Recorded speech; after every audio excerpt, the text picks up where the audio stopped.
वालेकुम students, welcome back to my YouTube channel. उम्मीद करता हूँ आप लोग खैरियत से होंगे। इससे पिछले लेक्चर में हमने देखा था कि प्री प्रोसेसर डायरेक्टिव जो है वो क्या होते हैं। इसकी दो टाइप्स को इस लेक्चर में डिस्कस करेंगे। अगर आपने पिछला लेक्चर नहीं सुना तो आप प्लेलिस्ट में जाके मेरा प्रीवियस लेक्चर जो है वो सुन सकते हैं। तो अब हम देखेंगे इस लेक्चर में प्री प्री प्रोसेसर डायरेक्टिव जो है वो क्या होता है और इसकी दो टाइप्स कौन कौन सी हैं। तो सबसे पहले हम बात करेंगे इंक्लूड प्री प्रोसेसर की। तो इंक्लूड का मतलब होता है शामिल करो, प्री प्रोसेसर का मतलब होता है कि ऐसी हदायत, ऐसी इंस्ट्रक्शन जो हम कंपाइलर को देते हैं कि भाई तुमने कुछ लाइब्रेरीज को एक्सेस करना है। ठीक है, जैसे यहाँ पे डेफिनेशन में लिखा हुआ है, इट अनेबल अ प्रोग्राम, ये प्रोग्राम को इजाज़त देता है कि क्या करो, एक्सेस करो किसको, लाइब्रेरी को। ठीक है, कुछ लाइब्रेरी फाइल्स होती हैं जिनको आपके प्रोग्राम के साथ अटैच करना जो है वो ज़रूरी होता है, जिसके बगैर आपका प्रोग्राम जो है वो एग्जीक्यूट नहीं हो सकता। ठीक है, तो इसीलिए हम अपने प्रोग्राम की जो फर्स्ट लाइन लिखते हैं उसमें क्या लिखा होता है, इंक्लूड प्री प्रोसेसर। जैसे कि आप यहाँ पे देख सकते हैं, यहाँ पे सबसे पहली जो लाइन लिखी हुई है प्रोग्राम के अंदर, ऑनलाइन सी कंपाइलर मैंने ओपन किया हुआ है। तो यहाँ पे जो पहली लाइन आपके सामने नजर आ रही है वो है हैश इंक्लूड। इंक्लूड का मतलब होता है शामिल करना। किस चीज को शामिल करो? कुछ स्टैंडर्ड लाइब्रेरीज को जो है वो तुमने अपने प्रोग्राम के अंदर शामिल करना है। उस स्टैंडर्ड लाइब्रेरी के अंदर आपके पास आई स्टैंड फॉर इनपुट और ओ स्टैंड फॉर आउटपुट, ये फाइल्स जो है स्टैंडर्ड लाइब्रेरी के अंदर मौजूद होती हैं, जो आपके प्रोग्राम को एग्जीक्यूट करने में जो है वो हेल्प आउट करती हैं। ठीक है, तो ये इतनी सी चीज़ आपने अपने माइंड में रखनी है। Each library contain different header files. हर लाइब्रेरी के अंदर जो है वो डिफरेंट हेडर फाइल्स मौजूद होती हैं। जैसे आपके पास यहाँ पे इंक्लूड प्री प्रोसेसर डायरेक्टिव जो है वो यूज किया जाता है इंक्लूड हेडर फाइल्स को प्रोग्राम के अंदर इंक्लूड करने के लिए। अब कौन कौन सी आपके पास इंक्लूड प्री प्रोसेसर हो सकते हैं, तो इसका सिंटैक्स आपने याद रखना है हमेशा जो है वो, इसको स्टार्ट किया जाता है हैश इंक्लूड के साथ। ये जो हैश इंक्लूड होता है ना बेटे, ये जो दो वर्ड है, हैश एक वर्ड है और इंक्लूड दूसरा वर्ड है। ठीक है, इन दोनों को जब हम मिलाएंगे तो ये प्री प्रोसेसर बनेगा। ठीक है, ये प्री प्रोसेसर बनेगा।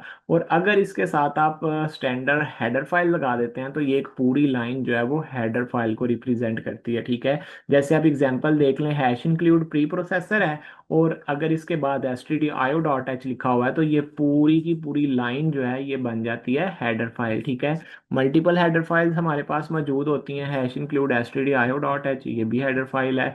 हैश इंक्लूड math.h, ये भी हेडर फाइल है। बहुत ज़्यादा हेडर फाइल्स जो है वो आज के टाइम पे यूज की जा रही हैं। Hash include F stream dot H है, एफ स्ट्रीम। ठीक है, उसके बाद आपके पास जो है वो, मैं यहाँ पे कुछ हेडर फाइल्स लिख देता हूँ आपको। ठीक है, ये आपने अपने माइंड में रखनी है। ठीक है, हैश इंक्लूड,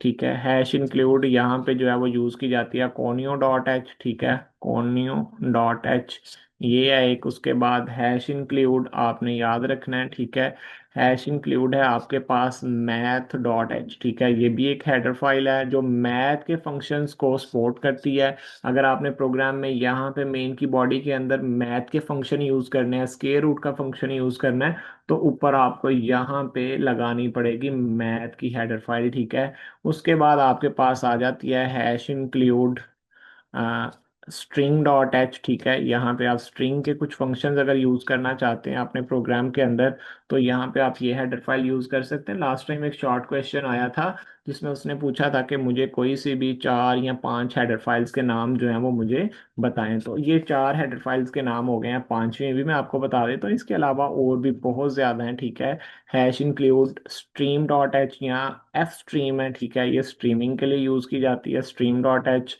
ठीक है, तो और भी बहुत ज्यादा है, लेकिन आप ये 4 5 जो है ये अपने माइंड में रखें, शॉर्ट के तौर पे वो पेपर में पूछ सकते हैं आपसे। बेटे ये जो इतना मैं हाईलाइट कर रहा हूँ इसको हम प्री प्रोसेसर कहते हैं। अगर हम ये वाली लाइन भी साथ मिलाएं तो ये पूरी की पूरी लाइन जो है ये बेसिकली हेडर फाइल बन जाती है। आगे जाके हम हेडर फाइल की डेफिनेशन भी जो है वो देखेंगे। अगर आप इतनी डेफिनेशन कर लें, ये जो ऊपर 3 लाइंस मैंने 3 पॉइंट्स बताए हैं, इसका सिंटैक्स कर लें और इसकी एग्जांपल कर लें तो 2 नंबर जो है वो आपके कंप्लीट हो जाएंगे। लेकिन डिस्क्रिप्शन के अंदर अगर आपने इस चीज़ को समझना है तो आप डिस्क्रिप्शन भी जो है वो पढ़ सकते हैं। कहते हैं इंक्लूड डायरेक्टिव जो है ये बेसिकली आपके कंप्यूटर को बताता है, टेल बताता है, क्या बताता है, कि भाई वेयर टू फाइंड, कहाँ पे जो है वो तुमने ढूंढना है, किसका मतलब ढूंढना है, identifier such as print f. Basically जब हम प्रोग्राम को कंपाइल करते हैं तो प्रोग्राम में यहाँ पे आप देखें प्रिंट एफ यूज होता है। प्रिंट एफ बेसिकली आउटपुट के लिए यूज होता है। ये कहाँ पे डिफाइन किया गया हुआ है, वो पहली हेडर फाइल आपके पास है, इसके अंदर डिफाइन किया गया हुआ है, ठीक है। तो इस हेडर फाइल के अंदर जाके वो किस चीज को ढूंढता है, प्रिंट एफ फंक्शन को ढूंढता है। ये आपका कंपाइलर काम करता है, ठीक है। The meaning are describe in standard header file, ये जो मतलब होते हैं ये आपके डिस्क्राइब बताए गए होते हैं किसके अंदर, हेडर फाइल्स के अंदर। हेडर फाइल्स जो होती हैं ये stdio.h ये कंटेन करती हैं इंफॉर्मेशन किसके बारे में, अबाउट इनपुट एंड आउटपुट, ठीक है। एस टी मतलब स्टैंडर्ड लाइब्रेरी, आई मतलब इनपुट और ओ मतलब आउटपुट और एच मतलब हेडर फाइल, ठीक है। ये हमारे प्रोग्राम के अंदर यूज होने वाले स्कैन एफ और प्रिंट एफ फंक्शंस होते हैं, ठीक है। जो किसके अंदर डिफाइन होते हैं, stdio.h के अंदर जो है वो डिफाइन होते हैं, और ये लाइब्रेरी हमारे कंप्यूटर में कहीं पे पड़ी होती है। इसी तरह मैथ डॉट एच जो है ये कंटेन करती है information about common mathematical function, जैसे स्केयर रूट का हो गया, साइन का हो गया, कॉस का हो गया, ठीक है, टेन का हो गया। मतलब मैथ के जितने भी फंक्शंस जो होंगे वो सारे के सारे आपके पास किधर पड़े होंगे, मैथ की हेडर फाइल में पड़े होंगे। उसके बाद बेटे प्री प्रोसेसर डायरेक्टिव की जो है वो आपके पास दूसरी टाइप, जिसको हम डिफाइन प्री प्रोसेसर कहते हैं, ठीक है। डिफाइन प्री प्रोसेसर क्या होता है, अगर आपने कोई भी कांस्टेंट चीज जो है वो डिफाइन करनी है, आप कोई ऐसी चीज डिफाइन कर देते हैं जिसकी वैल्यू चेंज नहीं होती। जैसे मैट्रिक में पढ़ते आए हैं, ठीक है, नाइन्थ में हमने पढ़ा है कि भाई पाई की वैल्यू 3.141593 यही होती है, इसके अलावा पाई की वैल्यू और कोई नहीं होती। और भी तीन चार चीजें ऐसी हैं, जैसे स्पीड ऑफ लाइट है, उसकी भी जो है वो वैल्यू चेंज नहीं होती। ऐसे ही जितनी भी चीजें हैं जिनकी वैल्यू चेंज नहीं होती उनको हम कांस्टेंट का नाम देते हैं, और वो हम सी के अंदर डिफाइन प्री प्रोसेसर के साथ डिफाइन करते हैं, ठीक है। इट इज ये जो डिफाइन प्री प्रोसेसर होता है ये बेसिकली यूज किया जाता है कांस्टेंट को डिफाइन करने के लिए, और ये हमेशा किससे स्टार्ट किया जाएगा, हैश सिंबल के साथ जो है इसको स्टार्ट करना है। और एक चीज याद रखनी है, इसके एंड पे सेमी कॉलन नहीं आता, और आप इसको प्रोग्राम के किसी भी हिस्से में लिख सकते हैं। जैसे कि हमें पता है जी, हमने जब प्रोग्राम लिखना है तो ये वाली जो हेडर फाइल्स ऊपर लिखी गई हुई हैं, ठीक है, इनको हमने सबसे ऊपर ही लिखना है, ठीक है। बट इसको आप प्रोग्राम के किसी भी हिस्से में जो है वो कहीं भी जो है वो आप इसको लिख सकते हैं, ठीक है। It can be written in anywhere in the program. इसका सिंटैक्स आपने याद रखना है, ठीक है। सबसे पहले आप हैश लगाते हो, फिर आपने डिफाइन कीवर्ड लिखना है, उसके बाद यहाँ पे आइडेंटिफायर में आप ABC XYZ जो मर्जी लिख दें, और फिर आपने इसकी वैल्यू लिख देनी है, और लास्ट पे आपने इसके सेमीकोलन नहीं लगाना, ठीक है। जैसे हैश डिफाइन पाई 3.141593 किधर डिफाइन करेंगे मैं आपको बता देता हूँ। मोस्टली जो है इसको टॉप पे ही डिफाइन किया जाता है। आपने यहाँ पे लिखना है हैश इंक्लूड, ठीक है, फिर आपने ये पाई लिख देना है, और साथ ही इसकी वैल्यू जो है वो आपने लिख देनी है 3.141593, ठीक है। और आपने जो है वो इसको प्रिंट करवा लेना। जब आप इसको प्रिंट करवाएंगे तो आपको समझ आ जाएगी कि यहाँ पे इसकी वैल्यू जो है वो प्रिंट हो जाएगी। उसके बाद नेक्स्ट हमारे पास जो टॉपिक है वो है हेडर फाइल्स। जैसे अभी मैं आपसे डिस्कस कर रहा था कि जो हमारी जो पहली लाइन होती है ये दो पार्ट्स में मुश्तमिल होती है, प्री प्रोसेसर डायरेक्टिव पे और किस पे, हेडर फाइल पे। तो ये जो पूरी लाइन बनती है इसको हम हेडर फाइल का नाम देते हैं, ठीक है। मेन से ऊपर जितनी भी चीज़ें होती हैं इनको हम हेडर फाइल्स कहते हैं। तो अभी उसकी डेफिनेशन आ गई है, हेडर फाइल्स क्या होती हैं। कहता है it is a collection of standard library functions, ये बेसिकली मजमुआ होता है लाइब्रेरी फंक्शंस का, जो डिफरेंट टास्क जो है वो परफॉर्म कर रही होती है, ठीक है। पहला पॉइंट आपने ये कर लेना है। उसके बाद दूसरा पॉइंट आप इसमें ये कर लें कि हर हेडर फाइल जो होती है वो कंटेन कर रही होती है different types of pre defined function. जैसे मैंने अभी आपको कहा कि अगर आप मैथ की हेडर फाइल लगाएंगे तो उसमें मैथ के फंक्शंस आपको दिए जाएंगे, ठीक है। वो किधर से दिए जाएंगे, बेसिकली उस हेडर फाइल के अंदर पहले से ही उसके फंक्शन जो है वो बना के रख दिए जाते हैं, जिसको हम प्री डिफाइंड का नाम देते हैं। मैनी हेडर फाइल्स जो होती हैं वो आप एक प्रोग्राम के अंदर शामिल कर सकते हैं। जैसे मैंने अभी थोड़ी देर पहले यहाँ पे देखे, मैंने कितनी हेडर फाइल्स ऐड की थी, 5 हेडर फाइल ऐड की हैं। तो आप एक प्रोग्राम के अंदर 10 12 जितनी मर्जी आप हेडर फाइल्स जो हैं वो आप क्या कर सकते हैं, ऐड कर सकते हैं, ठीक है।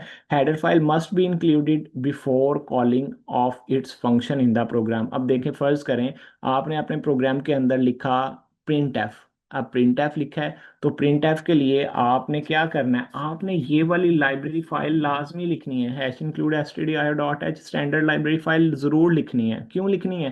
क्योंकि ये जो है आपकी हेडर फाइल है ना, इसी के अंदर प्रिंट एफ फंक्शन को डिफाइन किया गया हुआ है। अगर आप ये नहीं लिखेंगे तो आपका ये फंक्शन कॉल ही नहीं होगा, आपका ये फंक्शन चलेगा ही नहीं, आपको आउटपुट पे कुछ नजर ही नहीं आएगा। ठीक है, फर्ज करें मेरे पास यहाँ पे ये है, तो मैं इधर से ये लाइन जो है ये हटा देता हूँ। अगर मैं इसको हटा देता हूँ, अब मैं इसको रन करता हूँ, तो देखिएगा जैसे ही आप इसको रन करेंगे तो आपके पास एरर आ जाएगा। क्यों एरर आएगा? कहता है भाई आपने प्रोग्राम के अंदर प्रिंट एफ तो यूज किया हुआ है, लेकिन ये प्रिंट एफ डिफाइन किधर है, कहाँ पे पड़ा हुआ है? ठीक है, तो हमें यहाँ पे इसको बताना पड़ेगा कि भाई ये इधर पड़ा हुआ है, इस लाइब्रेरी फाइल के अंदर, इस हेडर फाइल के अंदर पड़ा हुआ है। जब आप इसको बताएंगे, देन वो आपके प्रोग्राम को जो है वो रन करेगा, एग्जीक्यूट करेगा और आपको आउटपुट दिखा देगा। ठीक है, आप यहाँ पे कुछ भी लिख सकते हैं। ठीक है, वेलकम टू माय यूट्यूब, ठीक है, चैनल। जी, अब आप इसको रन करेंगे तो आपके पास आउटपुट जो है वो आ जाएगी। ठीक है, तो यहाँ पे आउटपुट में आपके पास जो है वो आ गया। तो ये याद रखना है आपने, हर हेडर फाइल के अंदर उसके अपने जो है वो फंक्शंस मौजूद होते हैं। ठीक है, उसके बाद एक्सटेंशन जो होती है हेडर फाइल की, वो हमेशा डॉट एच होती है, जैसे अभी आपने पढ़ा देखा है, hash include S T D I O dot H. Dot H basically represent करता है हेडर फाइल को। ठीक है, ये जो इंक्लूड प्री प्रोसेसर डायरेक्टिव होता है, ये बेसिकली इस्तेमाल किया जाता है, यूज़ किया जाता है क्या करने के लिए? हेडर फाइल को प्रोग्राम के अंदर शामिल करने के लिए। ठीक है, दीज फाइल्स आर प्रोवाइडेड, ये हम अपने सी कंपाइलर को जो है वो प्रोवाइड करते हैं, ताकि आपका जो कंपाइलर है आपके प्रोग्राम को प्रॉपरली रन कर सके। ठीक है, इसका सिंटैक्स आप देख लें, सिंपल सा सिंटैक्स है इसका।